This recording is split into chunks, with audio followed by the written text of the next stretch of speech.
1731st episode of Nagpur's most happening Facebook live show राज की बात show का नाम है। और आज होम्योपैथी के ऊपर में फिर से हम एक विषय के ऊपर में बात करेंगे जहाँ पर होम्योपैथी किस किस्म से उसे डायग्नोज करता है और उपचार करता है। जनरली हम सब कहीं ना कहीं किसी न किसी एलर्जी से ग्रस्त है, यह हम सब मानते हैं।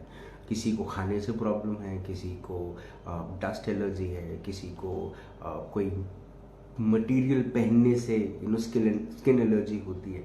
अलग अलग किस्म की एलर्जीज होती हैं। लेकिन एलर्जीज क्या सिर्फ हमारे इम्यूनिटी का इशू है या फिर इससे बढ़कर है? क्या एलर्जी किसी चीज़ का इस्तेमाल नहीं करने से ही उसका समाधान हो जाता है या फिर उसका उपचार करना बहुत ज़्यादा ज़रूरी है? बात करने के लिए आज मेरे साथ हैं सेंट्रल इंडिया की जानी मानी एमडी होम्योपैथ। मेरे साथ इस वक्त हैं डॉक्टर कविता चांडक मैम। मैम नमस्कार। नमस्ते मैम, स्वागत आपका आज की बात। थैंक यू मैम, एलर्जी इसको देखा जाता है बड़ी सरलता के साथ कि ये चीज़ खाने से, ये चीज़ पहनने से, ये चीज़ के एनवायरनमेंट में रहने से मुझे एलर्जी हो जाती है। लेकिन एलर्जी क्या है? सबसे पहले तो हम ये समझें कि एलर्जी क्या है। राइट। देखिए, एलर्जी कभी भी बाहर से नहीं आती राज। जैसा हम कहते हैं कि मुझे डस्ट से एलर्जी है या मुझे पोलन से एलर्जी है। बच्चे गार्डन में खेल के आते हैं और मम्मी आके कंप्लेंट करती है कि देखो डॉक्टर, मेरा बेटा ना गार्डन में जाता है और एलर्जी हो जाती है। उधर से आता है ना तो इसकी पूरी बॉडी में इचिंग होता है, कहीं पे रेड कलर के स्पॉट दिखते हैं, कभी छींकता है, कभी खांसता है, लाइक दैट। तो एलर्जीज कभी भी बाहर से नहीं आती। और दुनिया के जितने बड़े क्रॉनिक डिजीजेस है, जितनी भी बड़ी बड़ी बीमारियां है, सबका ओरिजिन एलर्जी में है। एलर्जी तब होता है जब आपकी बॉडी की इम्यूनिटी लोअर डाउन हो जाती है किसी पर्टिकुलर चीज के लिए। एक सिंपल लाइन में आपको एग्जांपल दे करके मैं बताती हूँ। आप देखिए, हम कहते हैं कि jaundice is a waterborne disorder, right? मतलब हमने गंदा पानी पी लिया, हमारी बॉडी को उसका एलर्जी हो गया और मुझे जॉन्डिस हो गया। अब एक घर में 10 लोग रहते हैं, सेम वाटर पीते हैं, एक को जॉन्डिस होता है, बाकी 9 को नहीं होता है। क्यों नहीं होता है? क्योंकि उसका इम्यूनिटी कमजोर था। तो जिसका इम्यूनिटी कमजोर है वो जब उसकी लोअर इम्यूनिटी या बॉडी का लोअर डिफेंसिव पावर बीमारियों को कहता है कि आ बेल मुझे मार, उसे हम एलर्जी कहते हैं। सिंपल। मैम, एलर्जी किस किस प्रकार की होती है? एलर्जी के एक्चुअली प्रकार नहीं है, प्रकार व्यक्ति के होते हैं। और हर व्यक्ति हर एलर्जी को या हर चीज को अलग अलग तरीके से रिएक्ट करता है ना? जैसे फ्लाइट एंड फ्राइट रिएक्शन हम कहते हैं। अगर मैं अभी कह दूं कि यह सांप आ गया तो मे बी कि आपको कोई फर्क नहीं पड़ेगा, आप साइड में हो जाएंगे और सांप को जाने देंगे। मैं तो भाग जाऊंगा मैम। और मेरे साथ ये हो सकता है कि शायद मैं खिड़की से जंप कर दूं या फिर चीखना ही भूल जाओ, डर के मारे मेरी आवाज बंद हो जाए। तो हर चीज को जब हम अलग अलग तरीके से रिएक्ट करते हैं तो ये हमारी बॉडी पर डिपेंड करता है कि हम एक पर्टिकुलर चीज को हाइपर सेंसिटिव हो गए। इसे मेडिकल वर्ड में कहते हैं इडियोसिंक्रेसी। तो अगर मान लीजिए, जैसे आपको एक बहुत अच्छा केस बताती हूँ। मेरे पास में एक अपने मतलब एक पेशेंट है, 67 ईयर्स ओल्ड लेडी। उन्होंने पिछले 50 साल से कई चीजें नहीं खाई है। जैसे पनीर नहीं खाया, दूध नहीं लिया, खट्टा नहीं खाया, ककड़ी नहीं खाई, कुछ भी नहीं खाया। उन्हें मालूम नहीं पाइनएप्पल का टेस्ट कैसा है। जो कुछ बचपन में खाया था वो सब भूल गई थी। 50 साल से उन्होंने कुछ नहीं खाया।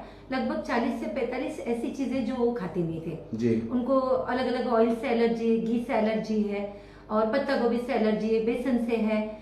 नाम गिनाते गिनाते शाम हो जाएंगे, इतनी चीजों से एलर्जी थे। मैम, वो जिंदा है? बिल्कुल जिंदा है। और होम्योपैथी ने उन्हें ऐसा बना दिया राज कि वो अभी सब चीजें खाती है, बढ़िया होटलिंग कर रही है। उन्हीं का केस मैं आपको बता रही हूँ। तो वो जब मेरे पास आई तो उन्होंने मुझे बताया कि मैं सब चीजें नहीं खा पाती हूँ। तो मेरा अगला क्वेश्चन था कि खा लो तो क्या होगा आपको आंटी? शी सेड कि अगर मैं ये सब खाती हूँ ना बेटा, तो मेरे पूरे बॉडी में, फेस में स्वेलिंग आता है और मुझे इतना सीवियर हेडेक होता है कि ऐसा लगता है जैसे कोई हथौड़े मार रहा है, हैमरिंग हेडेक। और ये हेडेक 3 से 5 दिन चलता है, कुछ भी करके बंद नहीं होता है। तो इसीलिए बेटर है कि ये सब भुगतने से अच्छा है कि कोई चीज ना खाओ। मैंने तो सालों से इलायची टेस्ट नहीं की है, कलमी टेस्ट नहीं की, मुझे मालूम नहीं अदरक कैसे लगता है। तो मैंने उनका पूरा केस लिया। आप जानते हैं हमारे केस टेकिंग में हम फिजिकल कंप्लेंट्स लेते हैं, इमोशनल लेते हैं, मेंटल लेते, उनका पूरा पास्ट हिस्ट्री लिया, जीवन में उन्होंने जितना संघर्ष किया वो सारी चीजों को मद्देनजर रखते हुए मैंने एक मेडिसिन उनके लिए फाइनलाइज किया। देखो हर व्यक्ति के लिए एक पर्टिकुलर मेडिसिन बनता है, it's not a general pathy कि आप उठाकर एलर्जी के लिए सबको सिट्रेजिन खिला रहे, एविल खिला रहे, ऐसा नहीं होता। It's not rule in homeopathy. हर व्यक्ति का मेडिसिन अलग है जो उसके सिर पे लिखा होता है। तो मैंने उनके सिर पे जो लिखा था, जो मेरा ऑब्जर्वेशन था, मैंने उनको वो मेडिसिन दिया and with in 3 months she was absolutely fine. वो हर चीज खा सकते। उन्होंने इतने सालों बाद में पनीर खाया, फली तेल खाया, छेना खाया, खोआ खाया और वो इतनी खुश थी, इतनी खुश थी। मेरे पास उनका वीडियो स्टेटमेंट भी है and you won't believe that कि मैं अभी वर्ल्ड कांग्रेस में ये केस बताने वाली हूँ, पेशेंट के कंसेंट से उनका वीडियो भी बताने वाली हूँ। तो वो जब क्लिनिक पर आई और मैंने उनका वीडियो जब रिकॉर्ड किया तो उन्होंने मुझसे एक चीज कही, जानते हो क्या कहा? मैंने इतने साल में इतना पैसा कमाया राजा, आप जानते हो मेरा वर्क इंटरनेशनल है, तो I earn in dollar, money, rouble, euro, everything, but money doesn't matter here, you know. उन्होंने मुझसे एक चीज कहा कि बेटा क्या मैं आपको एक बार छू सकती हूँ?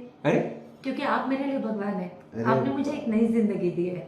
और मेरे आंख से एकदम आंसू निकल गया कि मैंने कुछ अलग नहीं किया, उनको वही दिया जो बाकी पेशेंट को देती हूँ। अपने टाइम के मैंने पैसे लिए, मेरा प्रोफेशन है, लेकिन जो रिजल्ट उनको मिले होम्योपैथी से, उनकी तो जिंदगी बदल गई। वाह। बट मैम ये एक मानसिकता है लोगों की कि लोग उस चीज से दूर भागते हैं, ना ही सिर्फ ना कि उसके उपचार, उसकी उसकी डायग्नोज कराकर उसको ठीक करके एक अच्छी जिंदगी जिए। मैम बहुत पेटी और बहुत छोटे छोटे एलर्जी इश्यूज होंगे, कौन से ऐसे होंगे मैम जिसको लेकर लोग थोड़े से नेग्लिजेंस का इस्तेमाल करते हैं? लगभग सारी चीजों को लेके, स्पेशली इंडियन पेशेंट, क्योंकि हमारा मेंटेक कैसा होता है कि जब कोई चीज बहुत नहीं बढ़ जाती है, इंक्लूडिंग मी ऑल्सो, डॉक्टर सबसे बुरे पेशेंट होते हैं। तो जब तक कोई चीज बहुत नहीं बढ़ती ना, हम डॉक्टर के पास नहीं जाते, क्योंकि हमारी एक सोच होती है कि कहाँ जाएंगे, टाइम लगाएंगे, डॉक्टर के बैठना पड़ेगा, कंसल्टेशन करना पड़ेगा। बट मैं आपको बताऊँ कि एलर्जिक फैक्टर्स को कभी भी इग्नोर ना करें। जैसे अगर बार बार सर्दी खांसी हो रही वेदर चेंज पे, या स्ट्रॉन्ग स्मेल से, या डस्ट से, या सब्जी का छौंका डालने से, तो डॉक्टर के पास जाइए। क्योंकि आप बार बार ब्रोंकाइटिस हो रहा है, उसको इग्नोर कर रहे हैं, डे बाय डे वो बढ़ते जाएगा, फिर आप एंटीबायोटिक, एंटी एलर्जिक लेने लगोगे, फिर वो बॉडी में गंदगी दबते जाएगी एंड यू नेवर नो कि कल आप अस्थमा में कब लैंड हो गए। तो फिर आके मुझसे ये मत पूछना कि मेरे 7 पीढ़ी में किसको अस्थमा नहीं था तो मुझे कैसे हुआ, क्योंकि बहुत बार हम अपनी गलतियों से बीमारी क्रिएट करते हैं। आपको मैं इसका एग्जैक्ट मैकेनिज्म बताऊं एलर्जी का कैसे होती है? देखो, जब भी कोई बाहर का एनवायरमेंटल फैक्टर हमारी बॉडी पे अटैक करता है तो हमारी बॉडी का डिफेंसिव मैकेनिज्म उससे लड़ता है। एक धूल का कतरा भी नाक में जाता है तो बॉडी आपको छींक देती है। क्यों देती है? क्योंकि बॉडी आपको उससे बचाना चाहती है। तो ये डिफेंसिव मैकेनिज्म है, पर हम लोग क्या करते हैं कि उसको इग्नोर करते हैं। तो जब ऐसा कोई एनवायरमेंटल फैक्टर बार बार बॉडी पर अटैक करता है तो बॉडी के अंदर जो लिम्फोसाइट होते हैं ना राज, हमारे WBC का एक टाइप होता है लिम्फोसाइट। लिम्फोसाइट खुद को एक मतलब बाहर के एनवायरनमेंट को या बाहर के फैक्टर को एंटीजन समझ के खुद को एंटीबॉडी में कन्वर्ट करना शुरू कर देते हैं ताकि वो उसको बचा सके। और एंटीबॉडी में वो कैसे कन्वर्ट होते हैं? वो IgG बन जाते हैं, IgE बन जाते हैं, अलग अलग टाइप के एंटीबॉडीज बॉडी में होती है, उसमें IgG सबसे इंपॉर्टेंट होता है। तो ये जो एंटीबॉडी होती है वो बेसिकली उस एंटीजन से लड़ने के लिए बॉडी के अंदर में बनती है। जैसे हम जब वैक्सीन लेते हैं तो एंटीजन बॉडी में इंजेक्ट करते हैं और बॉडी उसके खिलाफ एंटीबॉडी बनाती है। क्यों बनाती है? क्योंकि बॉडी उससे लड़ सके। तो ठीक उसी तरह हम हर एलर्जिक फैक्टर के लिए बॉडी एंटीबॉडी बनाती है। और ये जो एंटीबॉडीज है धीरे धीरे क्या होता है, लिम्फोसाइट और एंटीबॉडी IgE मिलकर 10 डेज के ड्यूरेशन के बाद में धीरे धीरे हिस्टामिन का क्रिएशन बॉडी में करते हैं। और हिस्टामिन आपको सिम्टम देता है, या तो स्किन का इचिंग देता है, या सर्दी खांसी देता है, फीवर देता है। तो ये जो चीजें आती है और ब्लड में जब आपको IgE पॉजिटिव मिलता है तो हमको पता चलता है कि बॉडी में कोई एलर्जिक फैक्टर चल रहा है। लेकिन उसका ट्रीटमेंट एंटी एलर्जिक लेके टाइम बिंग उस एलर्जी को गायब करना नहीं है। उसका ट्रीटमेंट है कि आपका इम्यूनिटी ये IgE क्यों तैयार कर रहा है, क्यों बॉडी हिस्टामिन रिलीज कर रही है। हिस्टामिन बॉडी का नॉर्मल एंजाइम है, बॉडी उसको रिलीज कर रही है ताकि वो उस एनवायरमेंटल फैक्टर से बाहर से आई हुई चीज से लड़ सके। तो आपके दिमाग में प्रश्न आना चाहिए कि मेरी बॉडी इसको क्यों तैयार कर रही है। It mean something is going wrong with my immunity, so it's time to settle my immunity. चीजों से नहीं भागना है कि मुझे इसकी एलर्जी है ना डॉक्टर, मैंने पैच खाना छोड़ दिया, मुझे खट्टे की एलर्जी, मैंने खट्टा खाना छोड़ दिया, मुझे पत्ता गोभी से इरिटेशन होता, बेसन से प्रॉब्लम होता, मैंने छोड़ दिया। अरे कब तक भागेंगे आप चीजों से? मेडिकल साइंस इतना एडवांस हो गया कि हम चाहते हैं आप हर चीज को खाएं। भगवान ने हर चीज का क्रिएशन आपके लिए किया है, उसे खाइए, अपने लाइफ को एंजॉय कीजिए। It's your right to live your life as you want. हम चीजों के हिसाब से अपनी जिंदगी क्यों जिए? अपने हिसाब से चीजों को मोल्ड कीजिए। होम्योपैथी है ना आपकी मदद करने के लिए। हम आपकी इम्यूनिटी बदलेंगे, आप सब कुछ खा सकेंगे और सारी चीजों को एंजॉय कर सकेंगे। उपचार, योर लाइफ। उपचार कैसे करें? उपचार कुछ नहीं, हम कॉन्स्टिट्यूशनल रेमेडी डालते हैं। हर व्यक्ति का उपचार अलग होता है। होम्योपैथी में ऐसा कोई पर्टिकुलर मेडिसिन नहीं कि आपको कपूर के स्मेल से एलर्जी तो कैंफर का रेमेडी दे दिया, ऐसा नहीं होता है। हम आपकी टोटलिटी लेते हैं, उसमें बहुत सारी चीजें जो इन्वॉल्व होती है वो होती है कि आपने लाइफ में कितना संघर्ष किया है, कितने अप एंड डाउन देखे, कितना आपका इमोशनल सप्रेशन है, कितने दुख झेले हैं, और आपकी बॉडी को कौन कौन सी बीमारियां बचपन से हुई है। तो आपका फिजिकल इम्यूनिटी कितना कमजोर है, आपका इमोशनल इम्यूनिटी कितना कमजोर है, और आपका मेंटल इम्यूनिटी कितना कमजोर है। ये तीनों का मिलके जब एक पिक्चर बनता है, क्योंकि हम केवल हार्ड मास का गोला नहीं है, तो आप एलर्जी के लिए एंटी एलर्जिक रेमेडी खा के सिर्फ बॉडी को क्यों ट्रीट कर रहे हैं? आप पहले इमोशन को और मन को भी तो ट्रीट करो ना जी, राइट? तो कॉन्स्टिट्यूशनल रेमेडी सारी चीजें निकाल देता है। मैम कितने दिन का ये होता है पूरा का पूरा कोर्स जिसमें आपकी इम्यूनिटी इतनी बढ़ जाती है कि आपको एलर्जीज से प्रॉब्लम नहीं होता? ये देखो पर्सन टू पर्सन डिपेंड करता है। जैसे आपका एलर्जी कितना पुराना है उस पर डिपेंड करता है। अब मैंने आपको अभी अभी एक केस बताया कि 67 इयर्स ओल्ड पेशेंट और एलर्जिक फ्रॉम 50 इयर्स, तो फिर तो मैं ये एक्सपेक्ट कर सकती थी कि वो 50 इयर्स में कई बार एंटी एलर्जिक खा चुके हैं, फिर भी ठीक नहीं हुई है, बराबर है। उसको तो मैंने 3 महीने में ठीक कर दिया। मैंने मतलब होम्योपैथी में मैंने कुछ नहीं किया, होम्योपैथी ने ठीक किया, तो वो तो 3 महीने में ठीक हो गए। तो ये पर्सन टू पर्सन डिपेंड करता है और आपकी पॉजिटिविटी पे भी डिपेंड करता है। कई पेशेंट बड़े ग्लूमी होते हैं, राज पता है, वो ट्रीटमेंट के लिए आते हैं और बोलते डॉक्टर आई नो एलर्जीज तो कभी ठीक नहीं होती, बट ठीक है किसी ने आपका नाम रिकमेंड किया, देख लो कुछ होता है तो। ये पेशेंट को तो मैं कितनी भी बेटर दवाई डालूंगी तो भी मुझे लगता है 8, 9, 10 महीने लग जाएंगे। और वो जो आंटी आई थी मेरे पास वो इतनी पॉजिटिव थी, शी सेड कि मैंने इतनी दवाइयां ली, मेरे उनके खुद के पिताजी बहुत फेमस आयुर्वेदाचार्य थे, तो उन्होंने वो भी दवाइयां ली थी। तो शी सेड कि मैंने इतने साल में इतनी दवाइयां ली, लेकिन मैंने उम्मीद नहीं हारी है, मरने के पहले मुझे सारी चीजें खानी है। तो उनके पॉजिटिव एटीट्यूड ने उनको ठीक किया है। तो बहुत सारी चीजें डिपेंड करती है, आपका पॉजिटिव एटीट्यूड, आपका एज, आपका एलर्जी कितना पुराना है, और आप अपने डॉक्टर पे कितना ट्रस्ट करते हैं। क्या एलर्जी हेरिडिटरी है? एलर्जी कई केसेस में हेरिडिटरी आता है, लेकिन ऐसा नहीं कि उसका ट्रीटमेंट नहीं होता है, वो ट्रीट होता है। मैम कोई ऐसी बात जो एलर्जी के पेशेंट को बहुत ध्यान में रखनी चाहिए?